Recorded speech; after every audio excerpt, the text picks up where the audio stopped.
Someshwara traders ప్రారంభోత్సవ దినం. లక్ష్మీనారాయణ రెడ్డి గారు, లక్ష్మణ్ గారు ఈరోజు ఆదోని ప్రజల కోసం ఒక చక్కటి షోరూమ్ ఓపెన్ చేశారు. ఇక్కడ రకరకాల పెయింట్లైనా లేదా రకరకాల బాత్రూమ్ ఫిట్టింగ్స్ సంబంధించినటువంటి అన్ని బ్రాండ్లు తీసుకొని వచ్చి ప్రజలకు ఇవ్వాలనే ప్రయత్నం చేస్తూ ఉన్నారు. షోరూమ్ చాలా బాగుంది, మంచి మంచి ఐటమ్స్ కనపడతా ఉన్నాయి. తప్పనిసరిగా ఈయన చేస్తున్న ఈ వ్యాపారం మరింత అభివృద్ధి చెందాలని మనస్ఫూర్తిగా కోరుకుంటా ఉన్నాను. ప్రజలకు మంచి తక్కువ ధరకే మంచి కంపెనీలకు సంబంధించినటువంటి వస్తువులు ఇస్తే వ్యాపారం దానంతకదే బ్రహ్మాండంగా పెరుగుతుంది.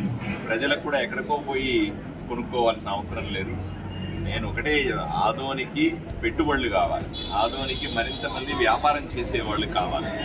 ఒకప్పుడంటే ఆదోనిలో రాజకీయ పరిస్థితుల వల్ల అందరూ రౌడీజం, గుండాయిజం వల్ల అందరూ ఊళ్ళో ఉన్నటువంటి కంపెనీలన్నీ పారిపోయాయి. ఈరోజు అన్ని ఊళ్ళ నుంచి, అన్ని జిల్లాల నుంచి నాకు ఫోన్లు వస్తూ ఉన్నాయి. ఆదోనికి వచ్చి మేము పెట్టుబడులు పెడతాం, షాపులు పెడతాం, కంపెనీలు పెడతాం అంటారు. అందరినీ కూడా నేను ఆహ్వానిస్తూ ఉన్నాను. ఆదోనిలో బ్రహ్మాండమైన వాతావరణం ఉంది. ప్రజలు కూడా కొత్తదనాన్ని ఎప్పుడూ కూడా ఆహ్వానిస్తారు, ప్రోత్సహిస్తారు. కాబట్టి మరింత మంది వ్యాపారస్తులు వచ్చి ఇక్కడ పెట్టుబడులు పెట్టాలని, మంచి వ్యాపారాలు చేసుకుని వాళ్ళు బాగుండాలని మనస్ఫూర్తిగా కోరుకుంటాను.